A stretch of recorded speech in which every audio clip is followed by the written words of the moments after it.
দর্শক সবাইকে স্বাগত সংবাদ প্রকাশের পক্ষ থেকে আমাদের নিয়মিত আয়োজন আমার ভুবন। আজকে আমার এই অনুষ্ঠানটির নামকরণ করা হয়েছে শ্যামলের ভুবন। কারণ আজকে বাংলা সাহিত্যের এক অমর কথা সাহিত্যিক শ্যামল গঙ্গোপাধ্যায়ের প্রয়াণ দিবস। আমরা শ্যামল গঙ্গোপাধ্যায়ের জীবন ও সাহিত্য নিয়ে কথা বলবো। সেই উপলক্ষে আজকে আমাদের সঙ্গে যুক্ত হয়েছেন বিশিষ্ট কথা সাহিত্যিক অমর মিত্র এবং শ্যামল গঙ্গোপাধ্যায়ের মেয়ে শ্রী ললিতা চট্টোপাধ্যায়। আপনাদের দুজনকে আমাদের এই সংবাদ প্রকাশের স্টুডিওতে স্বাগত জানাই। প্রথমে আমরা শ্যামল গঙ্গোপাধ্যায়ের স্মরণ করতে চাই এই শ্রদ্ধা রেখে যে তার জীবনের একটা পর্ব আছে এবং সেই পর্বটা অসাধারণ একটা পর্ব। সেই পর্বটার নাম হলো চম্পাহাটি পর্ব। আপনারা কম বেশি অনেকেই জানেন সেই চম্পাহাটি পর্বের কথা। সেই চম্পাহাটিকে নিয়ে শ্যামল গঙ্গোপাধ্যায়ের অনেক কাজ আছে। এর মধ্যে বিশেষ করে কুবেরের বিষয় আশয় বলে একটা উপন্যাস আছে, যেটা দেশ পত্রিকায় ধারাবাহিকভাবে প্রকাশিত হয়েছিল। আমরা শ্যামল গঙ্গোপাধ্যায়ের সেই পর্বটা নিয়ে আলোচনা শুরু করতে চাই। সেটার জন্য আমি শ্যামল গঙ্গোপাধ্যায়ের মেয়ে ললিতা চট্টোপাধ্যায়কে অনুরোধ করছি কিছু বলার জন্য। নমস্কার। বাবাকে নিয়ে কথা বলা মানে সেটা সবসময় একটা আনন্দের বিষয়, কিন্তু বাবার কোনো আমরা হাতের ছাপ পায়ের ছাপ রাখিনি। বাবার লেখাগুলোই আমাদের কাছে কি বলবো, টাইম মেশিনের মতো। এক একটা লেখা যখন ফিরে পড়ি তখন সেই মানুষটাকে চলতে ফিরতে কথা বলতে দেখতে পাই। এই যে চম্পাহাটির পর্ব বা কুবেরের বিষয় আশয় বা ঈশ্বরীতলার রূপকথা, গত জন্মের রাস্তায়, এই লেখাগুলোর কথা যদি ওঠে, তো চম্পাহাটি পর্বটা শুরু হলো কিভাবে? পূর্ববঙ্গ থেকে আসার পর নিবাদই স্কুলে, ওখানে আমার বাবার কাকা থাকতেন, তিনি অধ্যক্ষ ছিলেন। সেই স্কুল থেকে বাবা ম্যাট্রিক দেন। আর তারপরে টালিগঞ্জে ঘড়িঘরের বাসায়, বড় রাস্তার উপর একটা বাড়ি, সেখানে এখনো আমার কাকা থাকেন। তো সেই বাড়িতে দাদু ঠাকুমার সংসার নতুন করে, চূড়ান্ত অভাব, সবই ঠিক আছে। বড় দুই ভাই তখন চাকরি পেয়ে গেছে, আস্তে আস্তে তারা বিয়ে থাওয়া করছে। তারপর আমার বাবাও যখন বিয়ে করলেন, দুটি সন্তান হলো পরপর, তার স্থানাভাব যা প্রত্যেক সংসারে হয়ে থাকে। তো লিখতে বসতেন বারান্দায়, প্রচন্ড রোদ্দুর গরম, সেই বারান্দায় বসে লিখতেন। তখন বাবার অলরেডি দুটো বই বেরিয়ে গেছে। 60 সালে বাবার বিয়ে হয়েছে, 61 সালে আমার দিদি হয়েছেন। সেই সময় প্রথম বই বেরোয় বৃহন্নলা, পরের বছর বেরোয় অনিলের পুতুল। এইবার শুরু হয় মাকে নিয়ে প্রত্যেক ছুটির দিন কলকাতার আশেপাশে জমি দেখতে বেরোনো। তো এই জমি দেখার উপর কিন্তু বাবার লেখা আছে। এই জমি দেখতে দেখতেই বালিগঞ্জ স্টেশন থেকে 0.5 ঘন্টা 40 মিনিটের দূরত্ব চম্পাহাটিতে পৌঁছে যাওয়া। সেখানে খালপার, যে কি বলবো, কাঁচা মাটির বাঁধ, সেখানে এবড়ো খেবড়ো মাটির বাঁধ, খালের উল্টো দিকে বাঁধের পাশেই সেখানে নিচু জমি। দেখাচ্ছেন ব্রজ ফকিরের তৃতীয় বা তৎকালীন সঙ্গিনী, যাকে, সেই বয়সটা হচ্ছে বাবার নিজের স্ত্রীকেও রহস্যময় লাগে, আবার ব্রজ ফকিরের তৃতীয় স্ত্রীকেও রহস্যময় লাগছে। কারণ তার মাথায় পায়ে খড়ম, গলায় পাথরের মালা, চোখে একটা শিরা দপদপ করছে, নীল শিরা ব্যথায়, চোখে সুরমা পরা। সেই মহিলা হাত দিয়ে দেখাচ্ছেন যে এই জমির সীমানা। তখন মনে হচ্ছে এই মহিলাকে কি চিরকালের মতো পেতে পারি জমির সঙ্গে ফাও হিসেবে? পেলেও বা এই চিরকালটা কতদিনের জন্য? তো এই হচ্ছে সেই সময়টা শুরু। তো এইখানে জমি দেখতে দেখতে জানতে পারেন ক্রমশ এই যাদবপুর, এগুলো অমরদা খুব ভালো জানবে, যে যে সময়টা কথা আমি বলছি, যাদবপুরের জমির কোর্ট, তারপর যে বিভিন্ন রকম রেজিস্ট্রি অফিস ইত্যাদিতে দৌড়ঝাঁপ করা, পর্চা, খতিয়ান, দাগ ইত্যাদি সম্পর্কে জানতে পারা, এগুলো আমরা সাধারণ মানুষরা দরকার না পড়লে জানতে পারি না। তো সেইগুলো জানতে পারেন, এবং জানতে জানতে আস্তে আস্তে এগোতে এগোতে উনি চম্পাহাটির যে সময় জমি কেনেন, সেই সময় যে ওনার হাতে একটা বিশাল টাকা পয়সা তাও কিন্তু নয়। জমি দেখলেন, তখন জানতে পারলেন যে 24 পরগনার আগের নাম ছিল মেদন মল্ল, মৌজা ঈশ্বরীতলা। তো আমরা মেদন মল্লর কথা পাই কুবেরের বিষয় আসা, আর ঈশ্বরীতলার কথা তো আর বলারই কিছু নেই। তো এই জমি কিনতে গিয়ে হাতে টাকা নেই, তখন অফিসের চিফ অ্যাকাউন্টেন্ট, বয়স্ক নিঃসন্তান, তার কাছে গিয়ে টাকা চান। কত টাকা লাগবে না? 2100। তার ঘরে মেঝে থেকে 1 ফুট উঁচু করে করে টাকা বান্ডিল সাজিয়ে রাখা। তিনি বললেন ওই একটা বান্ডিল থেকে 4000 টাকা রেখে 21 নিয়ে যাও। বাবা চাইলেন 2100, তিনি জানলেন 21000। তো সেই টাকা দিয়েই প্রথম জমি কেনা, এবং কিনতে কিনতে ওই বাঁধের পাশে, কোম্পানি বাঁধের পাশে ফ্রন্টেজের জমি 1700 ফুট তার কেনা হয়ে গেল, যার ফলস্বরূপ পিছনের জমিগুলো তো আর কেউ কিনলো না, সেগুলোও তার কিনতে সুবিধা হলো। তো এই জমি কেনা হলো, তারপর আস্তে আস্তে কিভাবে আহ বাড়ি তৈরি। তার আগে সেই সময়টা বাবা মা আমাদের নিয়ে ভাড়া বাড়িতে থাকতেন। প্রথমে একজন বাঙালি খ্রিস্টানের বাড়িতে থাকতেন, জীবন হালদার। তো বিষয় আসা, সম্পত্তি দখল। তো এই ভদ্রলোক বলেছিলেন, শ্যামলবাবু, খুন করে কখনো ধরা দিতে নেই। আমি পালিয়ে গিয়েছিলাম নর্থ ওয়েস্ট ফ্রন্টে, খান সাহেবের বাড়িতে 6 মাস সেখানে ওনার খিদমতগিরি করেছি, ভলান্টিয়ার হিসেবে ছিলাম। তারপর যাদের হয়ে আমি খুন করেছিলাম তারা উকিল ঠিক করলে তারপর ফিরে এসেছি। খান সাহেবকে না, সীমান্ত গান্ধী, আব্দুল গফুর খান।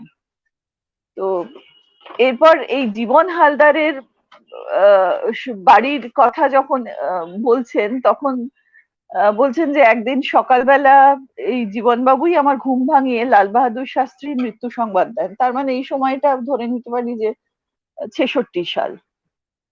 আর বাবার লেখার পড়তে পড়তে বিভিন্ন সময় তার সঙ্গে একটা, কি বলবো, এটা কোন সময় হয়েছে, একটা প্যারালাল ইতিহাসের যোগ সবসময় থেকে থাকে। যেমন নিজের জমি কেনার কথা যে লেখাটায় রয়েছে, বিশেষ করে সেখানে যখন বলছেন যে সাবেক দাগ, হালের খতিয়ান ইত্যাদি দেখতে দেখতে সাবেকটা কবেকার সাবেক, 1930 সালের। তাহলে এটা কি সেই জমির সেই সেই জমি ভাগ, কি বলে অমরদা এটাকে, জমির তারাশঙ্করের গণদেবতায় উল্লেখিত আছে 1930 সালের হ্যাঁ, সার্ভে, যেটা 1930 সালের সার্ভে জমি যে সার্ভে সার্ভে হয়েছিল, হ্যাঁ, ওটাকে বলে ক্যাডাস্ট্রাল সার্ভে, যেটা তারাশঙ্করের উপন্যাসের মধ্যে আছে, গণদেবতা। আচ্ছা, তো সেই নিজের জমি ক্যাডাস্ট্রাল কিনতে সার্ভে দাগ নাম্বারটাই হচ্ছে তোমার সাবেক। সাবেক দাগ।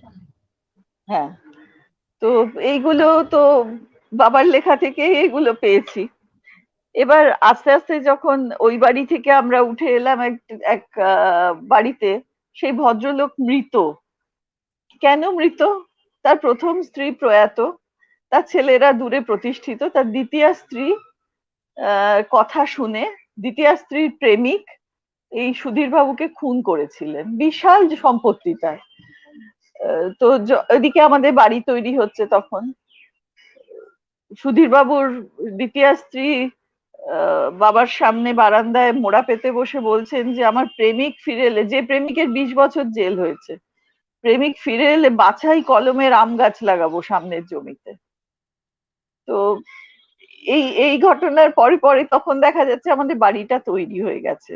বাবা একটা সংসার ছেড়ে গেছেন, বাবার মনে হয়েছিল যে ওই বাড়িতে যদি ভাইয়ের বউ, ছেলে মেয়েরা, বাবা মা সবাইকে নিয়ে থাকা যায়।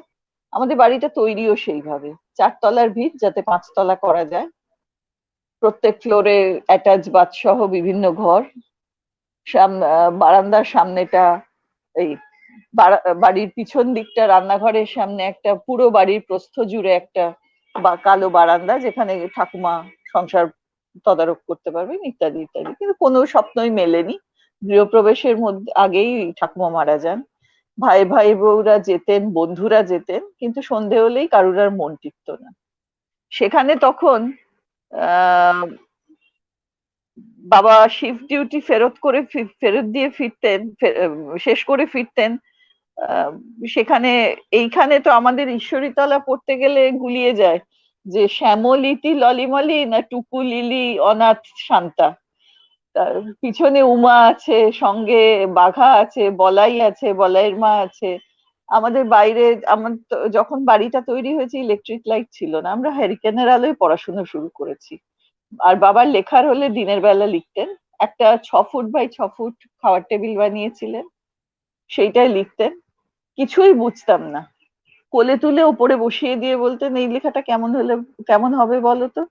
ভীষণ বোদ্ধার মতো বলতাম খুব ভালো হয়, লেখো না। তো এই করতে করতে যতদিনে পড়ার অভ্যাস হলো, ততদিনে দেখলাম যে বাবার ছোটবেলার আসফাকুল, নৃপেন হালদার, আহ এরা সমস্ত আমার ছোটবেলায় ঢুকে এসছে। আনন্দ গোপাল, ক্লাস 7-এর মিস্টার ব্লেক ততদিনে লেখা হয়ে গেছে, যতদিনে একটু বোঝার মতো হলো। এই বাবা নিজের ট্রান্সফরমেশনটা আস্তে আস্তে বলেছেন যে নতুন বাড়িতে যখন উঠে এলেন তখন আস্তে আস্তে জমি জমা বাড়ছে, সেটা একটা নেশার মতো। এদিকে শিফট ডিউটি, ওদিকে জমি জমা বাড়ছে। আস্তে আস্তে বাড়ির সামনে লাল বারান্দায় জমা হচ্ছে ভূমিহীন চাষিরা, ভাগ চাষিরা। আবার কেউ এসে ধার নিচ্ছে, কেউ তোষামত করছে, কেউ অল্প বয়সী কোনো আহ অভাবী মেয়ে, সে হাত ধরে রাখিত হতে চাইছে, রক্ষিতা হতে চাইছে। বাড়ির পিছনের একটা পুকুর ছিল আমাদের, প্রায় 15-16 বিঘা, এই 15-16 কাঠা। তো সেই পুকুরটা কাটানোর একটা গল্প, মানে একটা ইনসিডেন্ট, যে একটা দিন তখন তুমুল বিষয়, শ্যামল গঙ্গোপাধ্যায় তখন তুমুল বিষয়, 7 ফুট নিচে দাঁড়িয়ে তিনি সারাদিনের মাটি কাটার হিসাব নিচ্ছেন। তখন রিক্সা করে গিয়ে তার তুলনামূলক সাহিত্যে যাদবপুরের প্রথম ব্যাচে ছিলেন, বাবা পড়তেন। তো ওনার সহপাঠী কবি প্রণবেন্দু দাশগুপ্ত এবং ম্যারিয়ান দাশগুপ্ত, এরা দুজন গিয়ে নামেন, যেতেন প্রায় আমাদের বাড়িতে। তো কিন্তু তখন বাবা মাটি কাটার হিসেব নিচ্ছেন পুরো। তার তখন এই শহুরে জীবনটার সঙ্গে খুব বেশি মিল নেই, একমাত্র অফিস করার আর বিভিন্ন লেখা জমা দেওয়া ছাড়া। তো সেইখানেই এই পুকুরটার মধ্যেই আরো 1-1.5 ফুট খুঁড়ে একটা নৌকার গলুই পাওয়া যায়। এইটার উল্লেখ যখন রাখাল করাইতে পড়েছি তখন গল্পের মতো পড়ে গেছি। কিন্তু যখন এই বাবার নিজের লেখার উপর বা এই জমি জমার উপর যে গদ্যটা পড়তে গিয়ে যখন এটা দেখি, তখন সেই রাত্রিটায় মনে হয়েছিল যে আমরা কি তাহলে আহ মরে যাওয়া সরস্বতী নদীর বুকের ওপর আমাদের বাড়িটা ছিল, আমরা সেইখানেই ঘুমোতাম, সেইখানেই খেলাধুলো করতাম, বড় হয়েছি। সত্যি সত্যি এই ফিলিংস গুলো হয় বয়স বাড়ার সঙ্গে সঙ্গে। এই খালের বাঁধটা ছিল মাটির, গর্ত ভর্তি, এবড়ো খেবড়ো, মানে যে কেউ স্লিপ করে বৃষ্টি হলে পড়ে যাবে এইরকম। বাবার নিজের কথাতেই আমি বলছি যে শেরশাহ জিটি রোড বানানোর পর আর কেউ রাস্তার দিকে নজর দেননি। তো বাবার কারা পরামর্শদাতা ছিল? পঞ্চানন মিস্ত্রি, হাজরা নস্কর, এরা একদিকে বাবার পরামর্শদাতা, একদিকে বাবাকে বোঝানো যে কি করে তারা বাবা যাতে চাষে নামে, এই কাজ করে ওই কাজ করে, তাহলে তারাও খেয়ে পড়ে বাঁচে, এটাই আসল কথা। তো তাদের বুদ্ধি পরামর্শতেই খালের মাটি তোলা হলো, খাল সংস্কার। তারপরে সেই মাটি লাথিয়ে লাথিয়ে লাদগঞ্জের ইট করে ইটখোলা বানানো হলো। সেই ইটে 2টো ছাপ, একটা ললি একটা মলি। তো সেই ইট পুড়িয়ে যেমনি আমাদের বাড়িও তৈরি হয়েছিল, ঠিক সেরকম ভাবে ওই রাস্তাটা ইট ঢালাই, ইট পেতে সুরকি দিয়ে, তারপর সরকারি রোড রোলার ডেকে এনে 4 বার ঘুরিয়ে তৈরি হলো শেরশার মতো বাবার নিজস্ব ৮ মাইল জিটি রোড। এই ৮ মাইল জিটি রোডের দুই ধারে লাগানো হলো শিরীষ, বকুল, গুলমোহর, শিমুল, রেন ট্রি, নানা রকমের। তারা ছায়া দিতে লাগলো, হয়তো এখনো আছে। আর পাঠকের জন্য তৈরি হয়ে গেল গত জন্মের রাস্তা।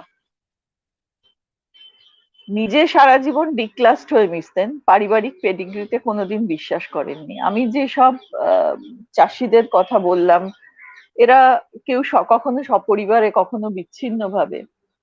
এরা ওই ৭টা বছর, ৬৫-তে আমরা যে গেছি, তা ৬৭-তে ওই নতুন বাড়িতে উঠে গেছি, ৭২ অব্দি এরাই আমাদের নিজেদের জন ছিল। আমরা কালে ভদ্রে আমাদের কাকা, পিসি, জেঠু এদের সঙ্গে দেখা হতো। এরাই ছুটির দিন আমাদের কাঁধে নিয়ে ঘুরতো, এরাই আমাদের বাড়ি পাহারা দিত রাত্রির বেলা বাবা যখন নাইট ডিউটি করতে আসতেন।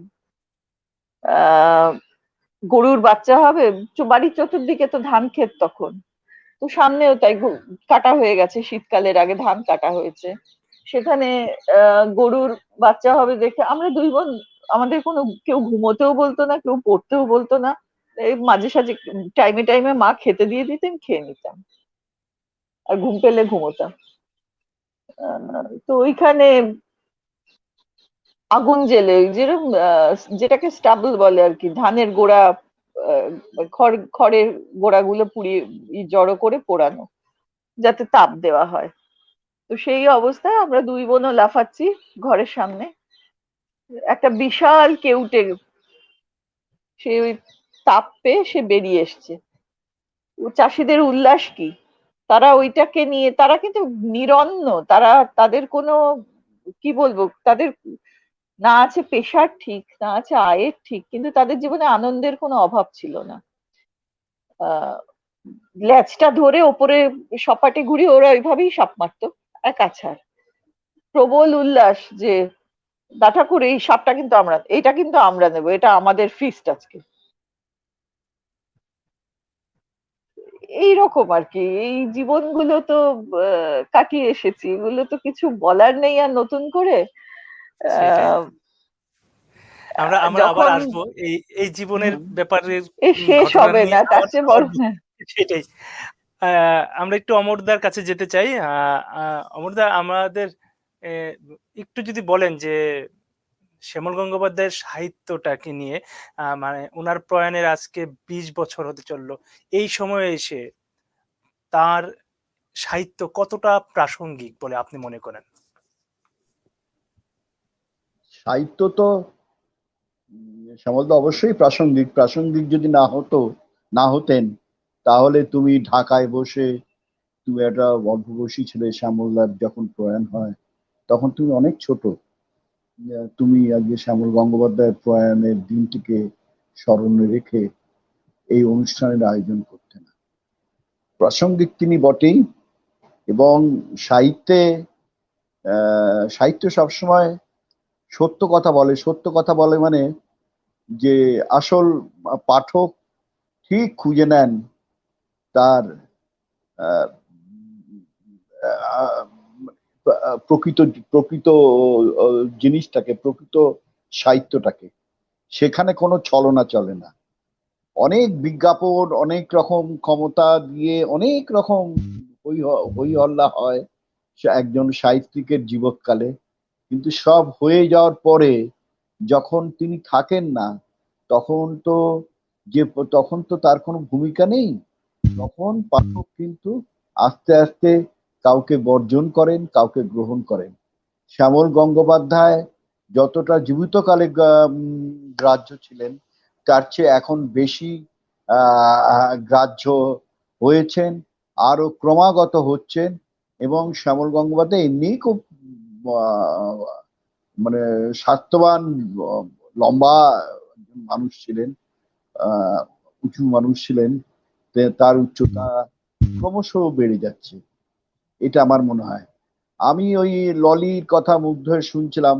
আমি ওই চম্পাহাটি গ্রামে শ্যামলদার সঙ্গে, চম্পাহাটির ওখানে ওই যে যেখানে শ্যামলদা বাড়ি করেছিলেন, ওই মৌজাটার নাম হচ্ছে ঈশ্বরীতলা। নয়, ঈশ্বরীতলা শ্যামলদার উপন্যাসে উনি ওটাকে ঈশ্বরীতলা করেছেন। ওইটার ওই মৌজাটার নাম হচ্ছে শোল গোয়ালিয়া। আমি তো সেটেলমেন্টে চাকরি করতাম। উম, আমি ওই জমির রেকর্ড, আমি তখন ওখানকার ব্লক ল্যান্ড রিফর্মস অফিসার ছিলাম।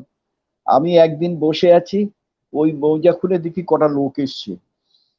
তারা সব হাজরা, মন্ডল ইত্যাদি ইত্যাদি, এবং তারা কতগুলো খতিয়ানের কথা বলছে। আমি সেগুলো সেই পুরনো ওই রেকর্ড গুলো নিয়ে এসে দেখি সেখানে ইতি গঙ্গোপাধ্যায়ের নাম লেখা এবং স্বামী শ্যামল গঙ্গোপাধ্যায়। বললাম, তোমরা এদের চেনো? বলে, হ্যাঁ শ্যামল বাবু।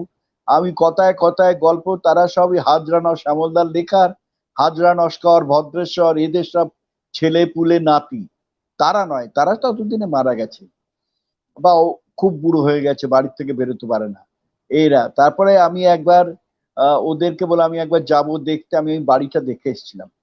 এটা নিয়ে শ্যামলদার একটা চমৎকার, শ্যামলদার ছেড়ে আসার পরে আহ ছেড়ে তো চলে আসেন কলকাতায়। কলকাতায় আমাদের সঙ্গে আলাপ হয়, তখন আমরা কিন্তু কিন্তু মাঝে মাঝে ওখানে যেতেন। একবার অন্তত আমাদের নিয়ে গেছিলেন, আমাদের বন্ধুরা মিলে গেছিলাম শ্যামলদার গাড়িতে করে। তা ওই একটা গল্প শ্যামলদার ছিল, বিপিনের বাড়ি। সেই সেই গল্পটায় হচ্ছে ও বিপিন বাড়িটা ছেড়ে চলে এসছে, আবার গোপনে লুকিয়ে বাড়িটাকে দেখতে গেছে। যখন নিজে বাড়িটা তৈরি করেন, হ্যাঁ, তখন তার ভেতরে যে মায়াটা জন্মায় সে সাংঘাতিক। বাড়ি হচ্ছে বাড়ি, জমি মাটি এগুলো হচ্ছে নিজের সন্তানের মতো, একেবারে নিজের সন্তানের মতো। ফলে এবং তার সঙ্গে যে শ্যামল গঙ্গোপাধ্যায়ের যে উদ্ভাস ওখানে ঘটেছিল, যে অসামান্য উপন্যাস, কুবেরের বিষয় আশয়, ঈশ্বরীতলার রূপকথা, চন্দনেশ্বর জংশন, এইসব লিখেছেন। আর ওখানে বসে উনি যে গল্পগুলো লিখেছিলেন, ওই যে রাখাল করাই গল্পটার কথা বলছিল, ওই রকম গল্প বিশ্ব সাহিত্যে বিরল। এবং যে সমস্ত জাদুর বাস্তবতা ইত্যাদি ইত্যাদি নিয়ে অনেক কথা হয়, আমরা উঠতে বসতে বিদেশি লেখকদের কথা বলি, তারা নিশ্চয়ই বলবো, কাউকেই কিছু না, সবকিছুই তো সাহিত্যের কাছে সবই আহ, লেখকের কাছে বা পাঠকের কাছে, পাঠক যেটা পছন্দ করবেন সেটা বটে। তবে আমরা একটু আম, ওই কথা বেশি বলি যে শ্যামলদার যে গল্পের ভেতরে যে ম্যাজিক গুলো আছে, যে স্বাভাবিক স্বাভাবিক স্বতঃস্ফূর্ত যে ম্যাজিকটা আছে, সেটা কিন্তু খুব আমি কতগুলো ম্যাজিক তৈরি করতে পারি, সেটা বানানোটা অনেক সময় বোঝা যায়। আবার যেটা খুব স্বাভাবিক স্বতঃস্ফূর্ত ভাবে তৈরি হয়, সেটা শ্যামলদার গল্পে ছিল। ওই রাখাল করাই গল্পটাকে পড়লে বোঝা যায়। তারপরে ওই যে চন্দনেশ্বরের মাচান তলায় যে গল্পটা, সে ভগবান দেখাতে নিয়ে যাচ্ছে, সেই গল্প পড়লে বোঝা যায়। এরকম অনেক গল্পের উদাহরণ দেওয়া যায়। এই সমস্ত হচ্ছে চম্পাটি পর্বের গল্প। চম্পাটিতে উনি যে সময়টা ছিলেন, তখন তিনি পরপর এই সমস্ত গল্প লিখেছেন এবং ওই উপন্যাস লিখেছেন, কুবেরের বিষয় আশা, ঈশ্বরীতলার রূপকথা, যেগুলো নাম করলাম, যেগুলো খুবই সুখ্যাত উপন্যাস। কিন্তু এগুলো হচ্ছে এইসব উপন্যাসে উনি জমি মাটি মানুষ দখল, নারী পুরুষের সম্পর্ক, নারী দখল, জমিকে তো, যেটাকে ওই ফার্টিলিটি কাল্ট হয়, জমি এবং নারী একসঙ্গে মানুষ দখল করে, মানে যে কৃষিজীবী মানুষ, যারা জমি সম্পৃক্ত মানুষ, যেটা শ্যামলদার লেখার মধ্যে ছিল। কিন্তু আমরা যে আরবান পড়ুয়া যাকে বলে, আমরা শহুরে পড়ুয়ারা, তারা যে সমস্ত প্রেম প্রেম উপাখ্যান পড়তে অভ্যস্ত, তাদের কাছে এগুলো মানে সেই সব ছিল ভোক্তা বেশি। আর এই সমস্ত গুণমানে সম্পূর্ণ লেখার ভোক্তা তুলনায় কম। কিন্তু তা সত্ত্বেও তো তারাশঙ্কর এখনো বেঁচে আছেন, শ্যামল গঙ্গোপাধ্যায়ও বেঁচে থাকবেন তার এই সমস্ত গল্প এবং উপন্যাস নিয়ে। সেগুলো তার পাঠক ক্রমশ বাড়ছে, একটু একটু করে তৈরি হচ্ছে, আরো তৈরি হচ্ছে। কারণ এখন আর শ্যামলদা বলছেন না দেখে তুই আমার দিকে তাকা, কারণ তার বইগুলোই রয়েছে সেই ইয়ে। এইটা হচ্ছে শ্যামলদার সাহিত্যের মূল ইয়ে। এবং শ্যামল গাঙ্গুলি এখন দাদা আমি একটু সারা যদি হ্যাঁ, যোগ করতে চাই যে সম্প্রতি একটা বই নিয়ে খুব আলোচনা হচ্ছে, ওনার বাজার সফর। হ্যাঁ, তো বাজার এইটাও সফর। যদি একটু যুক্ত করেন আর কি, মানে বাজার বাজার, ওনার সফর যে বাজার নিয়ে বইটা, যে এরকম একটা চমৎকার বই হতে পারে, এটা নিয়ে যদি একটু আলোচনা করেন। বাজার সফর যে বইটা, এই জাতীয় বই বাংলা সাহিত্যে তো লেখা হয়নি, আর অন্য বিদেশি সাহিত্যে লেখা হয়েছে কিনা জানি না। কোনো লেখক তার বাজার ঘাট, একটা ছোট ছোট জনপদ, এই সমস্ত নিয়ে আহ, মানে অসাধারণ টুকরো টুকরো লেখা আহ, উনি আহ, মানে লিখেছেন বলে আমার আমার আমার জানা নেই। আমি বাংলা সাহিত্যে কারোর কাছে এই লেখা পড়িনি, এবং এই লেখার কোনো খোঁজ বিদেশি সাহিত্যে পাইনি। থাকলে থাকতে পারে, আমি জানি না। কিন্তু শ্যামলদার এই লেখাগুলো ছিল একদম অরিজিনাল, ধরো। এবং সেগুলো কিরকম, একজন লেখক কি করেন, তার লেখার বিষয় তো তুচ্ছ মানুষকে নিয়ে লেখেন, এবং তুচ্ছ যে সমস্ত শাক সবজি, সেগুলোর কথায় বাজার সফরে এত সুনিপুণ ভাবে তিনি লিখেছেন, যেগুলো বাজার সফর পড়তে পড়তে শেখা যায় যে সবে ফাল্গুন মাস পড়লো, নিম পাতা এলো গাছে, সবুজ এই এই একটু একটু বাদামি বাদামি একদম কচি নিম পাতা গাছের ডগায় ফলেছে। সেই নিম পাতা, সেই নিম পাতার দাম কত, সেই নিম পাতা কি করে বুড়ি তারারানী, যে 1.5 কাঠা জমিতে নিজে থাকে এবং সবজি বিক্রি করে বেড়ায়, গাঁটি কচু, নিম পাতা, সজনে শাক, এই সমস্ত সে তার কাজ, যেগুলো হচ্ছে একদম যে বাঙালির একদম মানে মানে ইয়ে, এইগুলো এই এই বাজার সফরের মধ্যে বিরিয়ানি কোরমার কথা নেই। কথা আছে সাধারণ মানুষ যে সমস্ত যা নিয়ে ভাবিত, যেই সমস্ত সবজি নিয়ে কোনটা দর বাড়ছে, কোনটা মাছের কথা আছে। অসীমা উনি নিজে আসলে উনি খুব খেতে ভালোবাসতেন, এবং নানান রকম খাওয়া নিয়ে সেটা আমি দেখেছি। এটা আমার চেয়ে আরো ললি আরো ভালো জানবে। খেতে ভালোবাসতেন, ফলে উনি এই বাজার সফরটা লিখেছিলেন একেবারে নিজের ভেতর থেকে লিখেছিলেন। এবং তাতে কখনো কখনো কোনো জনপদের কথা আছে, যেমন আমাদের বাড়ি ছিল, আমরা ওপার থেকে আসার পর বসিরহাটের বসিরহাটের গায়ে আমাদের বাড়ি করেছিলাম। সেই বসিরহাট শহরকে নিয়ে যে কি অপূর্ব একটা লেখা আছে। বসিরহাটে কবে যখন লিখছেন তখন বসিরহাটের ওখানে ব্রিজটা হয়নি সংগ্রামপুরের সঙ্গে, সেখানে কুমির শুয়ে থাকতো, সেই কুমির কোনোদিন মানুষ নেয়নি, এই বসিরহাটের ইতিহাস কি, করতে করতে বসিরহাটের যে পাইস হোটেল, সেই হোটেলে একবার ভাত নিলে পয়সা, আর তারপরে আবার ভাত নিলে কতটা ডাল দেয়, কত দিয়ে দেয়, মানে এই মানে পড়তে পড়তে না এটার অত্যন্ত একটা সুস্বাদু বই। কিন্তু এই জাতীয় বই আমাদের সাহিত্যে হয়নি। এই বই শ্যামল গঙ্গোপাধ্যায়েরই মাথায় আসতে পারে, উনিই লিখতে পারেন, লিখেছেন আচ্ছা, আমি বাজার আমি সফর। আরেকবার একটু মানে যেহেতু খাওয়ার প্রসঙ্গ আসলো, মানে শ্যামল গঙ্গোপাধ্যায় খেতে খুব ভালোবাসেন, এবং এটা ললিতাদি ভালো বলতে পারবেন। আমার এই প্রসঙ্গে একটু মানে আসলো যে উনি, ওনার চরিত্রের একটা বড় দিক হচ্ছে মানে তার বহিমিয়ান জীবনযাপন, এবং উনি বারবার বলতেন ওনার লেখাতে, বিপন্ন হও, বিপন্ন হও, বিপন্ন হও, এবং বিপন্নতার ভেতর দিয়েই লেখক বা শিল্পী হওয়া যায়। আপনারা বারবার এই বিপন্ন হওয়ার জায়গাটা মানে চাক্ষুষ দেখেছেন। আপনি একটু যদি আপনার অভিজ্ঞতা শেয়ার করতেন যে আপনাদের বাড়ি বদল, এই একবার কলকাতা ছেড়ে চম্পাহাটি যাওয়া, চম্পাহাটি থেকে আবার কলকাতা ফেরা, এবং কলকাতাতেই বেশ কয়েকবার আপনারা এখান থেকে ওখানে এরকম বাড়ি বদল করা, এটা নিয়ে যদি একটু অভিজ্ঞতা শেয়ার করেন। অফ আছে বোধহয়, হ্যাঁ। আজ থেকে 54 বছর আগে ক্যানিং লাইনে চম্পাহাটির চেহারা কি কি ছিল তাকে সেখানে। ইলেকট্রিক লাইনও ছিল না তো ওইখানে, রেল লাইনের ওপারে। সেটাও তো বাবার নিয়ে যাওয়া যখন আমাদের 4-5 বছর বয়স। তো সেখানে চলে গেলেন সঙ্গে সুন্দরী যুব, আমার মা অল্প বয়সে কেন দীর্ঘদিন অব্দি খুব সুন্দরী ছিলেন, আমাদের দুটো বোনকে নিয়ে।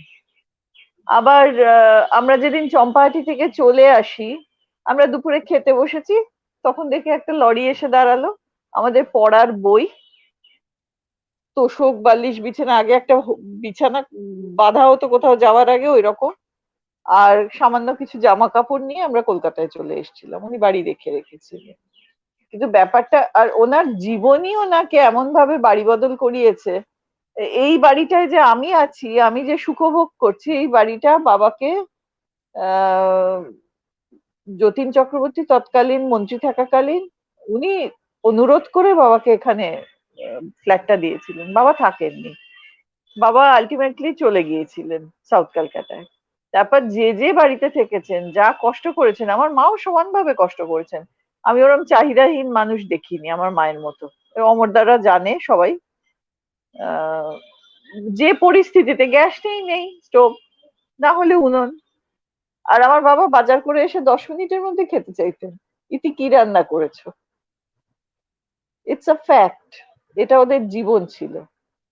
হ্যাঁ, এবং বাজার কি এমনি বাজার না, ঢেকি শাক চিংড়ি মাছ দিয়ে, ডুমুর আলু দিয়ে, ঘি গরম মশলা দিয়ে।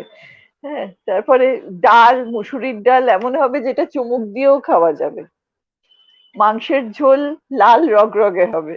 এরকম অনেক কিছু ছিল ক্রাইটেরিয়া। বাড়ি বদলটা কষ্ট পেয়েছেন, সারা জীবনই কষ্ট পেয়েছেন। একমাত্র নিজের বাড়িতে হাত পা ছড়িয়ে থেকেছেন ঠিকই, কিন্তু সেখানে তো 6-7 বছরের বেশি থাকতে পারেননি।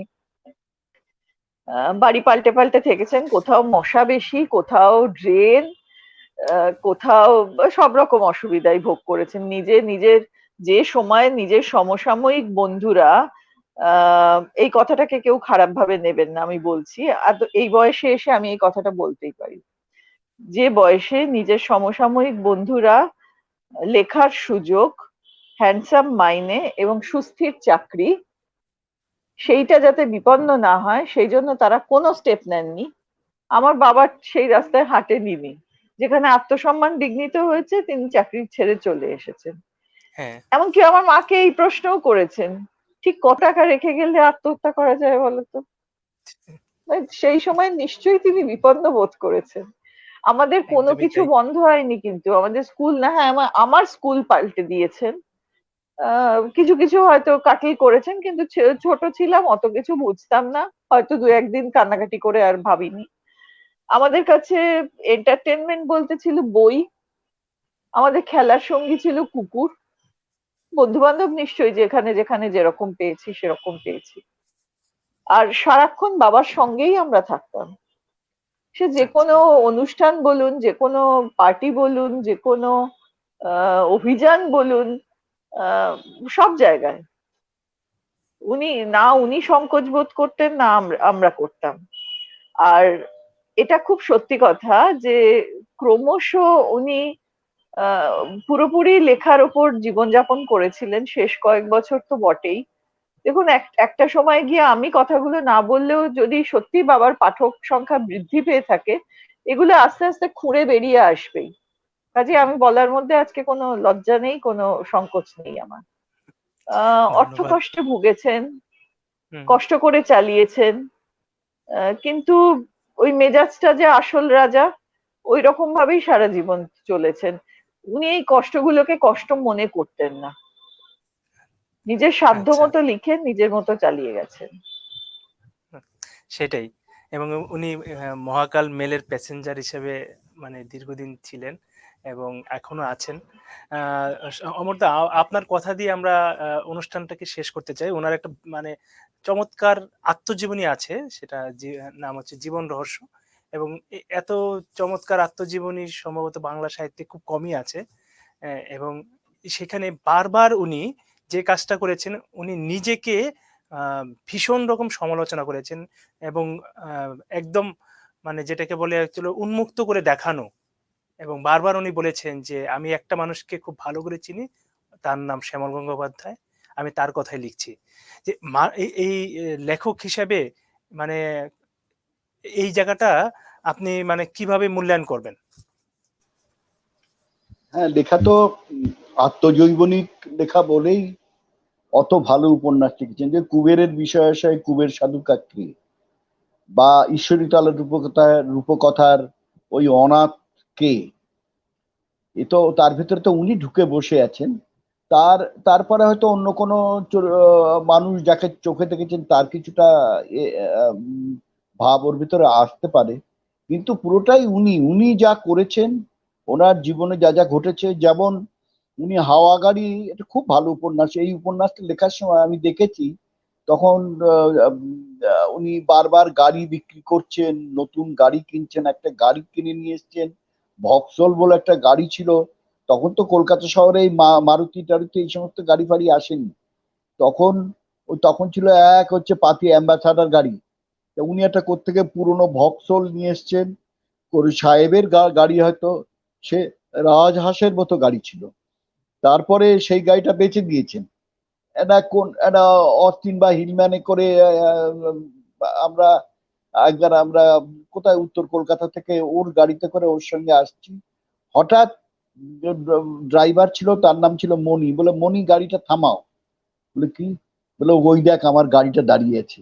মানে ওই গাড়িটা, যে গাড়িটা উনি বেচে দিয়েছিলেন, সেই গাড়িটা যে কিনেছে সে আবার মল্লিক বাজারের ওখানে ওই গাড়িটা নিয়ে দাঁড়িয়ে আছে। নিজের গাড়িকে নিজে চিনতে পেরেছেন, যেন নিজের বাড়ি ছেড়ে যাওয়া কোনো আত্মীয় স্বজনের মতো তাকে উনি চিনছেন। ঠিক এই রকম। তো এইরকমই ছিলেন শ্যামল গঙ্গোপাধ্যায়। ফলে ওনার সব লেখার ভেতরে নিজের বিপন্নতা, নিজের অনুভব এবং নিজেকে তার ভেতরে প্রবেশ করানো, সেটা ছিলই। এই যে একটা উপন্যাস উনি বলতেন কি, আমি হচ্ছেন ম্যাট্রিকে লাস্ট, এইটা উনি বলতেন। একজন একজন ওর সঙ্গে দেখা করতে এসেছেন, তিনি হায়ার সেকেন্ডারিতে ফার্স্ট হয়েছিলেন। আর হায়ার সেকেন্ডারিতে ফার্স্ট হয়েছিলেন কলকাতা শহরে, এরকম তো মানে তখন তো একজনই পশ্চিমবঙ্গে একজনই হায়ার সেকেন্ডারি কোনো এক বছরে ফার্স্ট হয়। সেরকম একটা একজন সাংবাদিক, সে এসছে শ্যামলদার বাড়িতে, শ্যামলদা তার কথাটা তো শুনে বলছে, তুমি হায়ার সেকেন্ডারিতে ফার্স্ট, আমি তো লাস্ট হয়েছিলাম, এরকম আর কি। তা আমি কোন প্রসঙ্গ দিয়ে বলতে আরম্ভ করলাম, এইরকম মানে ওনার যে ক্লাস 7-এর মিস্টার ব্লেক, আমি ওটা ওই শিশু সাহিত্যের কথা একটা আমি এই প্রসঙ্গে আসছি। সাহিত্য তো বিশাল, উনার তো সেই শাহজাদা দ্বারা শুকো অনেক বই নিয়েই বলা যায়। ক্লাস 7-এর মিস্টার ব্লেক বা সাধু কালাচাঁদ, বাংলা সাহিত্যের যে কিশোর সাহিত্য, কিশোর সাহিত্য শ্যামল গঙ্গোপাধ্যায় পড়লে বোঝা যায় যে আলাদা কিরকম কিশোর সাহিত্য হতে পারে। সেখানে এক নির্মল কৈশোরকে তিনি যেভাবে ধরেছেন, এইভাবে কোনো বাঙালি লেখক ধরেননি। আমি তো দুপুরবেলায় একটা শারদীয় একটি কিশোর পত্রিকা পড়ছিলাম, সে একজনের উপন্যাস পড়তে গেছিলাম, পুরোটাই হচ্ছে ভূতের উপন্যাস এবং যেগুলো অবিশ্বাস্য এই সমস্ত। কিন্তু যে শ্যামল গঙ্গোপাধ্যায়ের লেখার ভেতরে যে যে যে কৈশোরের কথা আছে, সাধু কালাজাতে বা সাধু কালাজাদের গল্প উপন্যাসে বা ক্লাস 7-এর মিস্টার বেকে, তার কোনো তুলনা হয় না। আমি শুধু একটা উদাহরণ দিচ্ছি। ক্লাস 7-এর মিস্টার বেকে ওই ছেলেগুলো ওই খুলনা শহরের, তোমাদের খুলনার শহরের নিবিড় বর্ণনা আছে ওই উপন্যাসে। তা ওই ছেলেগুলো ফেল করতো, ওরা হঠাৎ শুনেছে যে কোশ্চেন ছাপা হয় কোথায়, বলে কোশ্চেন ছাপা হয় ওই ভৈরব নদীর মধ্যে একটা জাহাজ আছে, ওই জাহাজে কোশ্চেন ছাপা হয় এবং যিনি ছাপেন তার জিপটা কাটা, কারণ সে যদি কোশ্চেন বলে দেয়, এবং সেই জন্যে তাকে সে একটা টাং অ্যালাউন্স পায়। তখন এরা চারটে ছেলে, ওরা প্রতিবার ফেল করে, যদি কোশ্চেনটা যে ছাপা কোশ্চেন যদি আগে পেয়ে যায়, তাহলে এই চারটে ছেলে সাঁতরে সেই জাহাজের দিকে যেতে চায়। এবং কোশ্চেন তার কাছে যে পরম বিস্ময়ের, সাংঘাতিক বিস্ময়ের। আমি এই উপন্যাসটা আমার এত প্রিয়, এটা পড়তে পড়তেই আমি ভাবি, তাই তো আমি যখন ক্লাসে বসে আছি, পরীক্ষা আরম্ভ হবে, দম বন্ধ হয়ে আসছে, মাস্টারমশাই কোশ্চেন বিলি করছে না, কোশ্চেনের ভিতরে কি আছে, এই কোশ্চেন কোথায় ছাপা হয়, বাচ্চাগুলো কল্পনা করছে, তারা মাঝে মাঝে এই যে ফেল করা ছেলে, আমাদের কিশোর সাহিত্যের যারা প্রধান চরিত্র, তারা খুব ভালো ছেলে, তারা সব ভালো জানে, সবকিছু জানে, অমুক তমুক ইত্যাদি ইত্যাদি।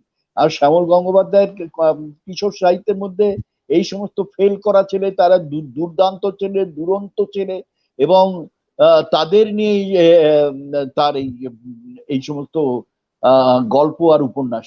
শ্যামল গঙ্গোপাধ্যায়ের কিশোর সাহিত্য আমাদের বাংলা ভাষার সাহিত্যে একটা আলাদা সংযোজন বলতে বলতে হবে। এবং এটা সেক্ষেত্রে উনি একেবারেই নতুন, কাউকে তিনি অনুসরণ করেননি, একেবারেই মৌলিক আর কি। একদমই তাই। এবং আপনি যে কথাটা বলছিলেন কোশ্চেন কোথায় ছাপা হয়, এবং এটা তার আত্মজীবনীতে আছে। মানে শেষ যে লেখাটা উনি লিখছিলেন বাংলাদেশের একটা পত্রিকায়, এই জীবনের যত মধুর ভুলগুলি, আ এটার এখানে এই অধ্যায়টা আছে কিভাবে ছাপার ব্যাপারটা আছে। তার স্কুলে এক শিক্ষক তাকে টাকার বিনিময়ে প্রশ্ন দেওয়ার ব্যাপারটা বলেছিলেন। আর তো এছাড়াও আর শ্যামল গঙ্গোপাধ্যায়ের অসাধারণ কিছু কাজ আছে দেশভাগের উপর, যেমন আলো নেই, এবং আপনি নিজেও দেশভাগের এর উপর নিয়ে কাজ করেন। এবং শ্যামল গঙ্গোপাধ্যায়ের গল্পেতেও সে নামে একটা গল্প আছে, সাক্ষী ডুমুর গাছ, এরকম বেশ কিছু গল্প আছে যেগুলোর মধ্যে দেশভাগের ব্যাপারগুলো আছে। এরকম বহু বহু, মানে আমরা আলোচনা করলে আরো অনেক দীর্ঘ আলোচনা করতে হবে। এবং শ্যামল গঙ্গোপাধ্যায় অসম্ভব রকম ভাবে বেঁচে আছেন আমাদের বাংলা সাহিত্যে। আমরা অনুষ্ঠানের শেষ করতে চাচ্ছি। অমরদা, আপনাকে অনেক ধন্যবাদ। ললিতা দি, আমি আর আপনাকেও অনেক আমি আর ধন্যবাদ। আচ্ছা, আমি হ্যাঁ, আর হ্যাঁ, একটা কথা বলবো। হ্যাঁ, হ্যাঁ, বলুন। আগামীকাল তো শ্যামলদার আগামীকাল বলছি তোর আজকেই, আজ আচ্ছা, তো শ্যামলদার প্রয়াণ দিবস। আমি হ্যাঁ, কয়েক বছর আগে শ্যামলদার মৃত্যু নিয়ে একটা গল্প লিখেছিলাম আচ্ছা, মোরেলগঞ্জের। আচ্ছা, সেই গল্পটা বললে তখন আমার মনে পড়ে গেল মোরেলগঞ্জের পিসে মশাই। সেখানে আচ্ছা, শ্যামলদাই গল্পের প্রধান চরিত্র, কারণ ওনার বাহ! রোগশয্যা আমি দেখেছি। হ্যাঁ, সে একদম অনেকদিন ধরে, এক বছর ধরে, এক বছরের কয়েক মাস আমি দেখেছি সমস্তটা। ফলে মোরেলগঞ্জের পিসমসের গল্পটা আমি শ্যামলদাকে স্মরণ করে লিখেছিলাম, এবং ওটিতে বাহ! প্রধান চরিত্র শ্যামল গঙ্গোপাধ্যায়। বাহ! খুবই। এবং আ শ্যামল গঙ্গোপাধ্যায় এই নতুন প্রজন্মের কাছে আবার নতুন করে আবিষ্কৃত হচ্ছেন, এবং উনি আ দীর্ঘ আয়ু নিয়ে আছেন এবং দীর্ঘ আয়ু নিয়ে থাকবেন। বাংলা সাহিত্যে উনি একটা আ দৃঢ় অবস্থান নিয়ে থাকবেন। সেইটুকু আমরা বিশ্বাস করি। অ্যা দর্শক, আমাদের আ শ্যামলের যে ভুবন, সেটা সংক্ষিপ্ত পরিসরে এইটুকুই। আ আমরা চেষ্টা করেছি শ্যামল গঙ্গোপাধ্যায়ের জীবন ও সাহিত্য নিয়ে আলোচনা করতে। আ আ আমার ভুবন যে আয়োজন, এটার এ এখানেই শেষ করছি। আপনারা সবাই ভালো থাকবেন, সংবাদ প্রকাশের সঙ্গে থাকবেন।